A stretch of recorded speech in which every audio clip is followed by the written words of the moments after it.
Okay, so I'll just talk through the equipment that was hidden in those tiny little packs. First of all, we've got a water bucket, collapsible water bucket that fits in that little green bag.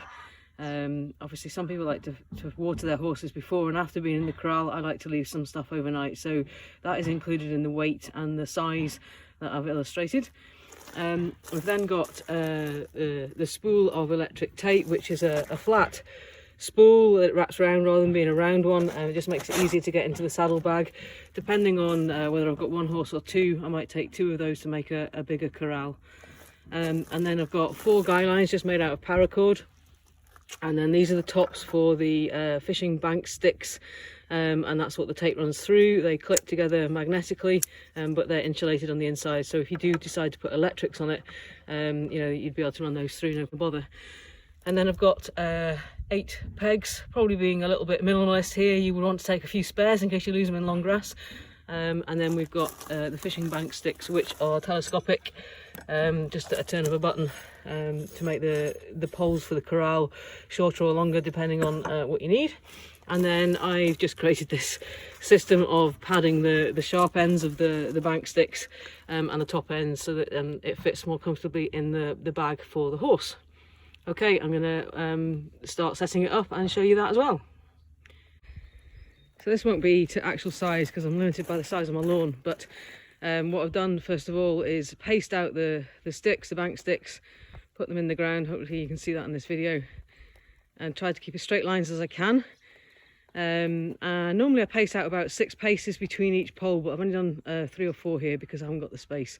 So normally I'd be able to make about a 12 by 12 metre corral with just 8 poles. I'm going to show you how I then fix the corners.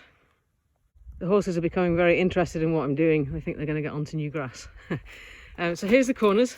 So basically I've added the top onto the bank stick there, a quick clove hitch around the pole, and then just a couple of guy lines leading to those pegs, and that's enough just to secure the corners. So I'm going to do that on all 4 corners next.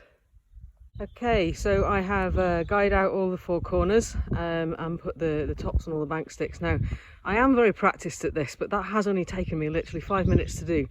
Normally, it would be interrupted by horses wandering off or coming into the corral while I'm trying to build it, and I would have to occasionally stop and sort the horses out. People ask what I do with the horses while I'm building this corral. They're generally quite interested, as you can see. Swift wants to know what's going on, so they don't tend to stray too far away. But I just leave them with their head collars on and a long lead rope, a big thick long lead rope, and they just kind of wander around, and every so often they'll stand on that lead rope and it'll stop them from wandering away too far while I build the corral. So next thing I need to do is to put the electric tape through the tops of this, and then we are good to go. I started where I want the gate to be, and then I'm just walking around really quickly, just running this tape through the top of the bank stick and snapping it closed, and then you can tighten it when you get to the next corner.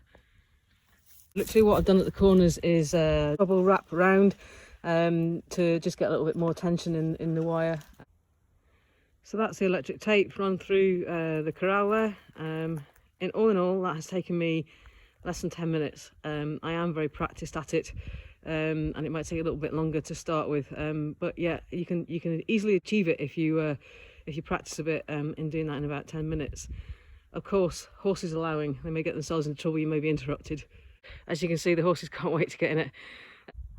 If you are going to use electrics, using a little portable unit, then I would suggest that you need to keep the end of the spool up off the ground, so just make a little loop and hang that on a corner post.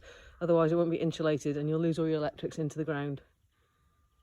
The one I use here is a Hotline Strike.